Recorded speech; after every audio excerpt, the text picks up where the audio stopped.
अस्सलामुअलैकुम नाज़रीन, इस एपिसोड के शुरुआत में हम देखते हैं उस्मान साहब उस मुकाम पे पहुंचते हैं जहां पे सोफिया ने काफिले पर हमला किया था। जोर आजमाई करते हुए सोफिया की तलवार बाला हतून के कंधे के करीब पेवस्त होती है। सोफिया को देखते हुए उस्मान साहब उस लम्हे को याद करते हैं जब सीजन 1 में उस्मान साहब ने अपनी तरफ से उसे मौत के घाट उतार दिया था। इस ख्याल के बाद बाला हतून सोफिया को लात मारकर पीछे धकेल देती है। उस्मान साहब बाला हतून से उनका हाल अहवाल पूछते हैं तो बाला हतून कहती है, हुजूर मैं ठीक हूँ। फिर उस्मान साहब सोफिया से कहते हैं, क्या मैंने तुम्हें मार नहीं दिया था? मैंने तलवार से तुम्हें जहन्नुम वासिल कर दिया था, तुम्हें किले की दीवार से फेंका था। यह कैसे हो सकता है? तुम कैसे नहीं मरी? हाँ, तुम 9 जिंदगियों वाली खबीस चुड़ैल हो। तो सोफिया कहती है, अधूरा छोड़ा गया काम मुकम्मल करने आई हूँ उस्मान। उस्मान साहब कहते हैं, तो यानी जमीन ने तुम्हें कबूल नहीं किया, मैं तुम्हें जमीन की 7वीं तह के नीचे दफन करूंगा। सोफिया कहती है, उस्मान इस जमीन में तुम जाओगे, मैं तुम्हें उससे 10 गुना ज्यादा तकलीफ दूंगी जिससे तुमने मुझे गुजारा। तुम्हारे पूरे खानदान को एक एक करके अजियत में मुब्तला करके मार डालूंगी। तो उस्मान साहब कहते हैं, खानदान से पहले मुझसे टकराना होगा,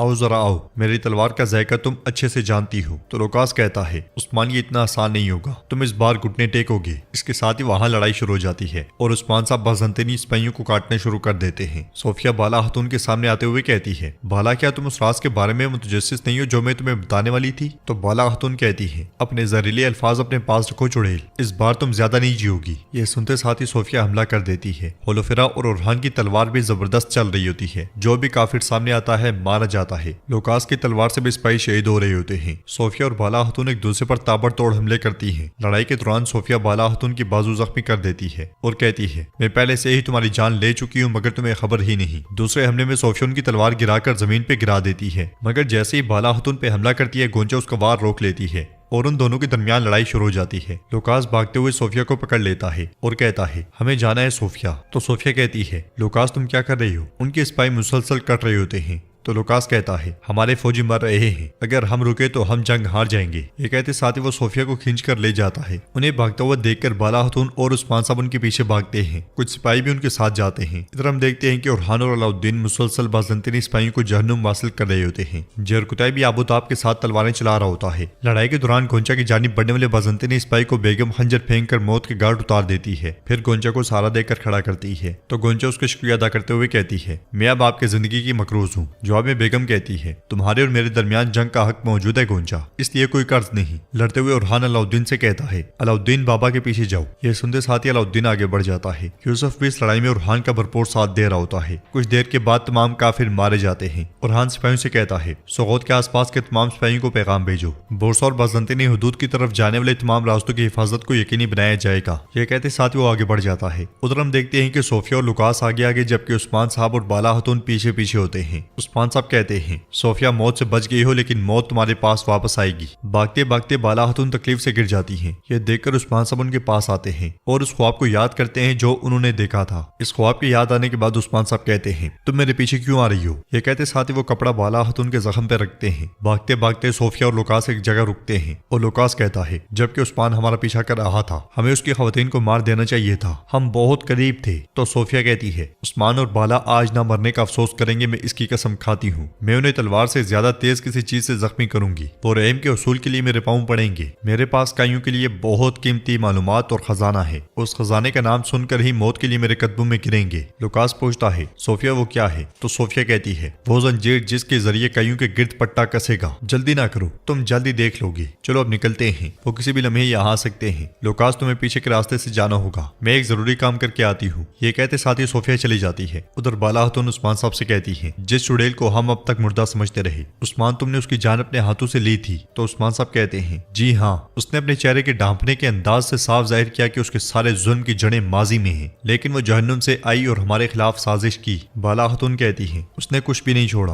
पहले भाई सुंगुर और उसके सिपाही, फिर फातिमा। तो उस्मान साहब कहते हैं, उसके बाद तुम। वो अच्छी तरह जानती है कि अगर वो तुम्हें या मेरी बेटी को छूती है तो मैं उसे तबाह कर दूंगा, लेकिन ये मत भूलना कि वो सिर्फ दुश्मनी नहीं है, अब वो जख्मी कुत्ते की तरह हम पे हमला करेगी। बाला हतून कहती है, चलिए उठे हुजूर, उसकी सांसें रोकें। तो उस्मान साहब कहते हैं, नहीं बाला, पहले अपना जख्म देखो। ठीक हो जाओ, उसके बाद मेरे साथ मिलकर लड़ो, हम उसे उसके खून में गर्क कर देंगे। इसलिए अलाउद्दीन वहां पहुंचता है और बाला खातून के जख्म को देखते हुए कहता है, काफी खून जाया हुआ है, आप कमजोरी महसूस करेंगी, चले चलते हैं। ये कहते साथ वो अपनी माँ को सहारा देकर आगे बढ़ता है। बुरहान उस्मान साहब से कहता है, हमने तमाम सिपाहियों को तो मार डाला मगर उनके मालिकान भाग गए। तो उस्मान साहब कहते हैं, ना वो ना ही उसके इत्तेहादी कारा से, उनमें से कोई भी मेरे गजब से बच नहीं पाएगा, उनमें से कोई भी नहीं। हम जल्दी नहीं करेंगे, पहले अपना मंसूबा बनाएंगे। ये कहते साथ ही उस्मान साहब आगे बढ़ जाते हैं। उधर हम देखते हैं कि काई कबीले के शिफाखाने में तुरान अलबाई को बिस्तर पर लटा देता है। इसलिए में अलबाई की बेटी आयशा वहां आती है और बाबा को जख्मी देखकर बाबा बाबा पुकारने लग जाती है। फिर कहती है, बाबा का खून बह रहा है, बाबा मर रहे हैं। मरे नहीं बाबा।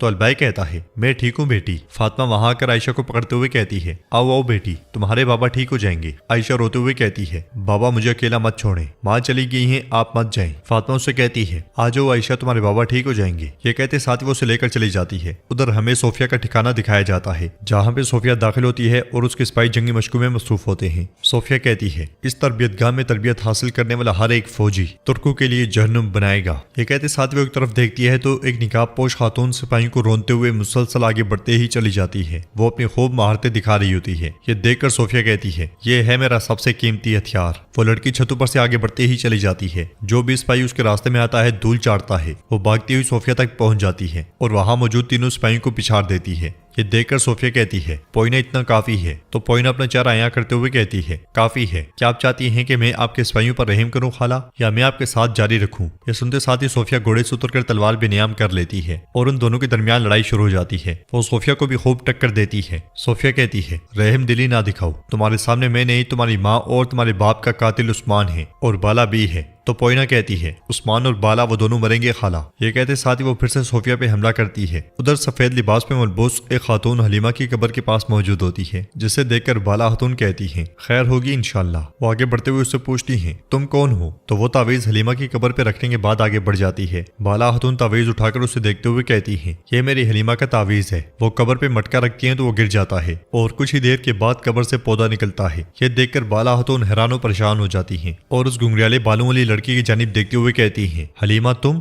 रुको, मैं आ गई हूँ बेटी। ये कहते साथ ही वो उसके पीछे पीछे जाती हैं और मजीद कहती हैं, रुको, अपनी माँ को छोड़कर मत जाओ, एक बार मुझे अपना चेहरा देखने दो। वो उसे पीछे मोड़ने ही लगती हैं कि उनकी आंख खुल जाती है। वो जख्मी हालत में घोड़ा गाड़ी पर होती हैं और उस्मान साहब उन्हें लेकर कबीले की जानिब रवां दवा होते हैं। उस्मान साहब उनसे पूछते हैं, क्या हुआ बाला? तो बाला खातून कहती है, मैं ठीक हूँ, मैंने एक ख्वाब देखा। इसके साथ ही वो सब आगे बढ़ जाते हैं और नाजरीन एपिसोड भी इख्तिताम पजीर होती है। अगर आपको ये वीडियो पसंद आए तो वीडियो को लाइक कर दें, चैनल को सब्सक्राइब नहीं किया हुआ तो सब्सक्राइब करने के साथ साथ घंटी वाले आइकन को दबाना मत भूलें। इंशाल्लाह मिलते हैं नेक्स्ट वीडियो में, तब तक के लिए अल्लाह हाफिज।